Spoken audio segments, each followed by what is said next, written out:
ಶ್ರೀ ಗಣೇಶ ಶಾರದಾ ಗುರುಭ್ಯೋ ನಮಃ. ರಾಮಾಯ ರಾಮಭದ್ರಾಯ ರಾಮಚಂದ್ರಾಯ ವೇಧಸೆ ರಘುನಾಥಾಯ ನಾಥಾಯ ಸೀತಾಯ ಪತೆಯೇ ನಮಃ.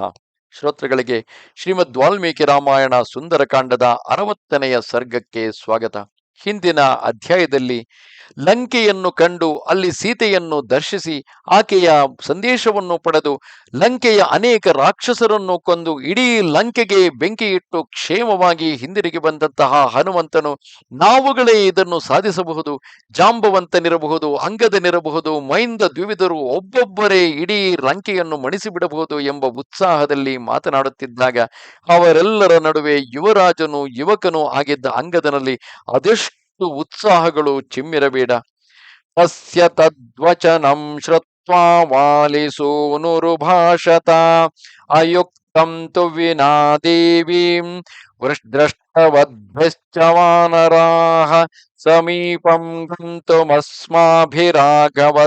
ಮಹಾತ್ಮನಃ ವಾಯುಸೂನೋರ್ಬಲೈ ಬಲೇನೈನ ದಗ್ಧಾ ಲಂಕೇತಿ ನ ಶ್ರುತಂ ದೇವಿ ನ ಚಾನೀತ ಇತಿ ತತ್ರ ನಿವೇದನಂ ಅಯುಕ್ತಾಮಿವ ಪಶ್ಯಾಮಿ ಭವದ್ಭಿಖ್ಯಾತ ವಿಕ್ರಮೈಃ ನಹಿ ನಕ್ತವನೇ ಕಶ್ಚಿನ್ನಾಪಿ ಕಶ್ಚಿತ್ ಪರಾಕ್ರಮೇ ತುಲ್ಯ ಸಾಮರ ದೈತ್ಯೇಷು ಲೋಕೇಶು ಹರಿಸತ್ತಮಾಃ ತೇಷ್ವೇವಂ ಹತವೀರೇಷು ರಾಕ್ಷಸೇಷು ಹನುಮತಾ ಕಿಮನ್ಯದತ್ರ ಕರ್ತವ್ಯಂ ಗೃಹೀತ್ವಾ ಯಾಮ ಜಾನಕೀಂ ರಾಮಲಕ್ಷ್ಮಣಯೋರ್ಮಧ್ಯೆ ಯಸ್ಯಾಮ ಜನಕಾತ್ಮಜಾಂ. ಹನುಮಂತನ ಮಾತುಗಳನ್ನು ಕೇಳಿ ವಾಲಿಯ ಮಗನಾದ ಅಂಗದನು ಎಂತೆಂದನು, ವಾನರ ಶ್ರೇಷ್ಠರೇ, ಸೀತಾದೇವಿಯನ್ನು ಕಂಡ ಬಳಿಕವೂ ಕೂಡ ನಾವು ಅವಳಿಲ್ಲದೆ ಮಹಾತ್ಮನಾದ ಶ್ರೀರಾಮಚಂದ್ರನ ಬಳಿಗೆ ಹೋಗುವುದು ಸೂಕ್ತವಾಗಿ ಕಾಣುವುದಿಲ್ಲ. ವಾಯುಪುತ್ರನಾದ ಹನುಮಂತನ ಪರಾಕ್ರಮದಿಂದಲೇ ಲಂಕೆಯು ಸುಟ್ಟು ಹೋಗಿದೆ ಎಂದು ನಾವು ಕೇಳಿದ್ದೇವೆ. ಸೀತಾದೇವಿಯನ್ನು ನೋಡಿದೆವು, ಆದರೆ ಕರೆತರಲಿಲ್ಲ ಎಂದು ಶ್ರೀರಾಮನಿಗೆ ನಿವೇದಿಸಿಕೊಳ್ಳುವುದು ನಮ್ಮಂತಹ ಪರಾಕ್ರಮಿಗಳಿಗೆ, ಖ್ಯಾತರಾದವರಿಗೆ ತಕ್ಕುದಲ್ಲವೆಂದೇ ನನ್ನ ಅಭಿಪ್ರಾಯವು. ಎಲೈ ವಾನರೋತ್ತಮರಿರ, ಆಕಾಶಕ್ಕೆ ಹಾರುವುದರಲ್ಲಾಗಲಿ ಪರಾಕ್ರಮದಲ್ಲಾಗಲಿ 3 ಲೋಕಗಳಲ್ಲಿ ದೇವದಾನವರಲ್ಲಿಯೂ ಕೂಡ ನಮಗೆ ಸಮಾನರಾದವರು ಯಾರೂ ಇಲ್ಲ. ಆದುದರಿಂದಲೇ ನಾವು ಈಗಲೇ ಲಂಕೆಗೆ ಹೋಗಿ ರಾಕ್ಷಸರೆಲ್ಲರನ್ನೂ ಜಯಿಸಿ ರಣರಂಗದಲ್ಲಿ ಆ ರಾವಣನನ್ನು ಸಂಹರಿಸಿ ಕೃತಕೃತ್ಯರಾಗಿ ಸಂತುಷ್ಟವಾದ ಮನಸ್ಸಿನಿಂದ ಸೀತಾದೇವಿಯನ್ನು ಕರೆದುಕೊಂಡೇ ಶ್ರೀರಾಮನ ಬಳಿಗೆ ಹೋಗೋಣ. ಹನುಮಂತನು ಅಲ್ಲಿ ರಾಕ್ಷಸ ವೀರರೆಲ್ಲರನ್ನು ಕೊಂದಿರುವನು. ಇನ್ನು ನಮಗೆ ಅಲ್ಲಿ ಮಾಡಬೇಕಾದುದೇನಿದೆ? ಜಾನಕಿ ದೇವಿಯನ್ನು ಕರೆದುಕೊಂಡು ಬರುವುದು ಮಾತ್ರವೇ ಉಳಿದಿದೆ. ಶ್ರೀರಾಮ ಲಕ್ಷ್ಮಣರ ಮಧ್ಯದಲ್ಲಿ ಸೀತಾದೇವಿಯನ್ನು ನಿಲ್ಲಿಸೋಣ.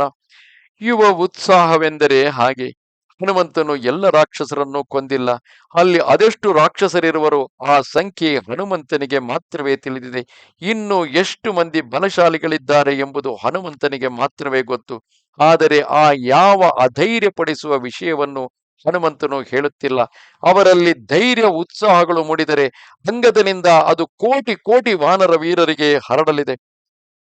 ವ್ಯೈಕೈಸ್ತು ತಾನ್ ಸರ್ವಾನ್ ವಾನರಾನ್ ವಾನರರ್ಷಭಾಂ ವಯಮೇವ ಹಿ ಗತ್ವಾ ತಾನ್ ಹತ್ವಾ ರಾಕ್ಷಸ ಪುಂಗವಾಂ ರಾಘವಂ ದ್ರಷ್ಟುಮರ್ಹಾಮ ಸುಗ್ರೀವಂ ಸಹ ಲಕ್ಷ್ಮಣಂ.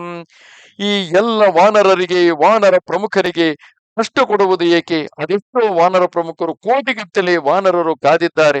ಅವರಿಗೆಲ್ಲ ಕಷ್ಟ ಕೊಡುವುದು ಏಕೆ?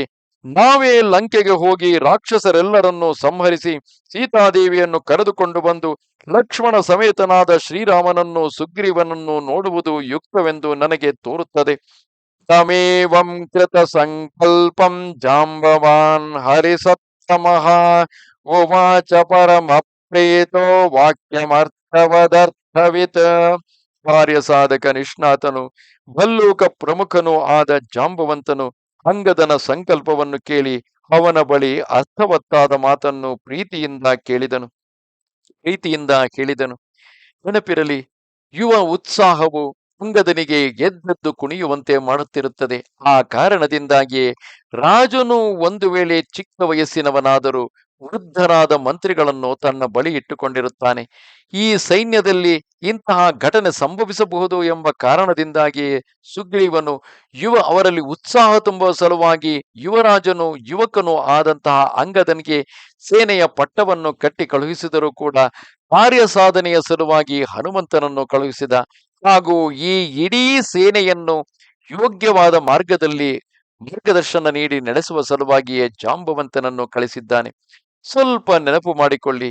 ಹನುಮಂತನು ಆ ಸಮುದ್ರವನ್ನು ಲಂಘಿಸುವ ಮುನ್ನ ಕಿಷ್ಕಿಂಧಾಕಾಂಡದ ಅಂತಿಮ ಸರ್ಗಗಳಲ್ಲಿ ಅಂಗದನು ಒಂದು ಬಾರಿ ಯಾರು ಯಾರು ಎಷ್ಟು ದೂರ ನೆಗೆಯಬಲ್ಲಿರಿ ಎಂದು ಕೇಳುತ್ತಾನೆ.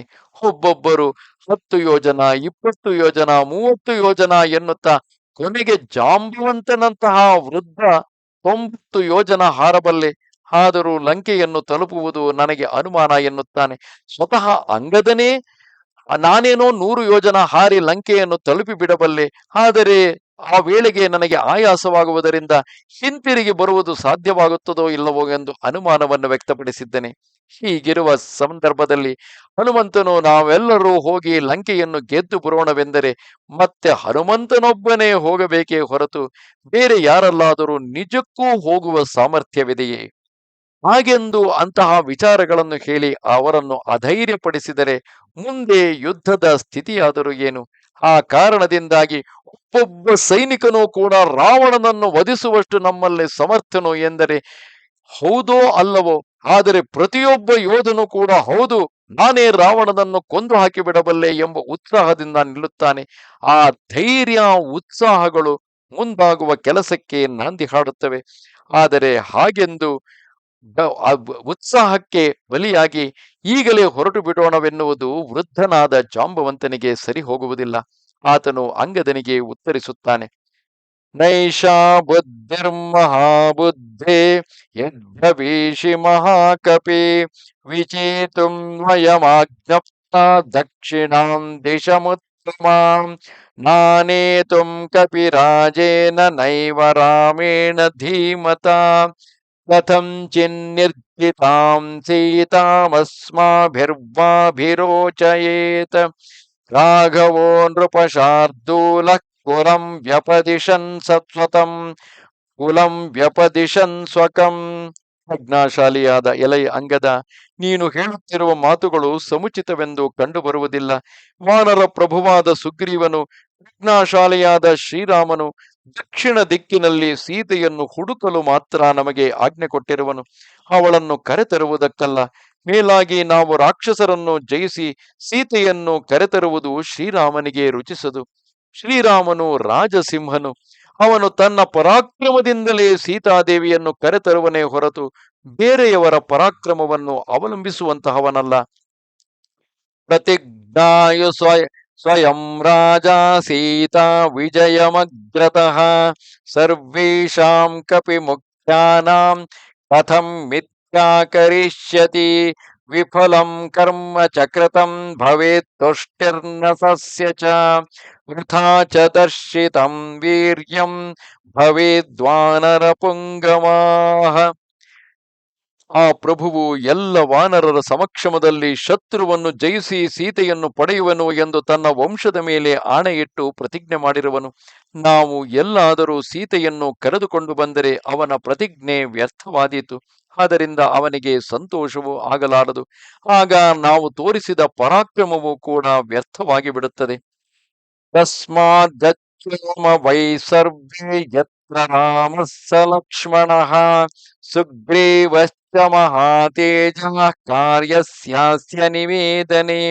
ಆದುದರಿಂದ ನಾವೆಲ್ಲರೂ ಶ್ರೀರಾಮ ಲಕ್ಷ್ಮಣರು, ಮಹಾ ತೇಜಸ್ಶಾಲಿಯಾದ ಸುಗ್ರೀವನು ಇರುವಲ್ಲಿಗೆ ಹೋಗೋಣ. ಇಷ್ಟರವರೆಗೆ ಜರುಗಿದ ಎಲ್ಲ ವಿಷಯಗಳನ್ನು ಅವರಿಗೆ ನಿವೇದಿಸಿಕೊಳ್ಳೋಣ. ನಾತಾವದೇಶಾಮತಿರಕ್ಷಮಾನೋ ಯಥಾ ಭವಾನ್ ಪಶ್ಯತಿ ರಾಜಪುತ್ರ ಯಥಾ ತು ರಾಮಸ್ಯ ಮತಿರ್ನಿವಿಷ್ಟ ತಥಾ ಭವಾನ್ ಪಶ್ಯತು ಕಾರ್ಯಸಿದ್ಧಿಂ. ರಾಜಪುತ್ರ ಅಂಗದನೆ, ನಿನ್ನ ವಿಚಾರವು ನಿನ್ನ ದೃಷ್ಟಿಗೆ ಮತ್ತು ನಿನ್ನ ಪರಾಕ್ರಮಕ್ಕೆ ಇವೆಲ್ಲವೂ ಯೋಗ್ಯವೇ ಆಗಿದೆ. ಇದೆಲ್ಲವನ್ನು ನಾವು ಅನುಸರಿಸಬಾರದೆಂದೇನೂ ಇಲ್ಲ. ಆದರೆ ಶ್ರೀರಾಮನ ಅಭಿಪ್ರಾಯಕ್ಕನುಸಾರವಾಗಿ ನಾವು ಕಾರ್ಯಸಿದ್ಧಿಗಾಗಿ ಪ್ರಯತ್ನಿಸುವುದು ಯುಕ್ತವಾಗಿದೆ. ಅವನಿಗೆ ಸಂತೋಷವಾಗುವಂತೆ ನಡೆಯುವುದೇ ನಮಗೆಲ್ಲರಿಗೆ ಕರ್ತವ್ಯವಾಗಿದೆ. ಈ ರೀತಿ ಜಾಂಬವಂತನು ಹೇಳಿದಾಗ ಎಲ್ಲರೂ ಒಪ್ಪಿಕೊಳ್ಳುತ್ತಾರೆ. ಒಳಗೊಳಗೆ ಅವರಿಗೆ ಸಮುದ್ರ ಲಂಘನೆಗೆ ಎಷ್ಟರ ಮಟ್ಟಿಗೆ ಶಕ್ತಿ ಇದೆಯೋ ಇಲ್ಲವೋ, ಆದರೆ ಈಗ ಹನುಮಂತನು ಹೇಳಿದ ಮಾತುಗಳಿಂದ ಒಬ್ಬೊಬ್ಬರಿಗೂ 1000 ಯೋಜನೆಗಳನ್ನು ಜಿಗಿಯಬಲ್ಲೆ ಎಂಬ ಉತ್ಸಾಹವು ಮೂಡಿರುತ್ತದೆ.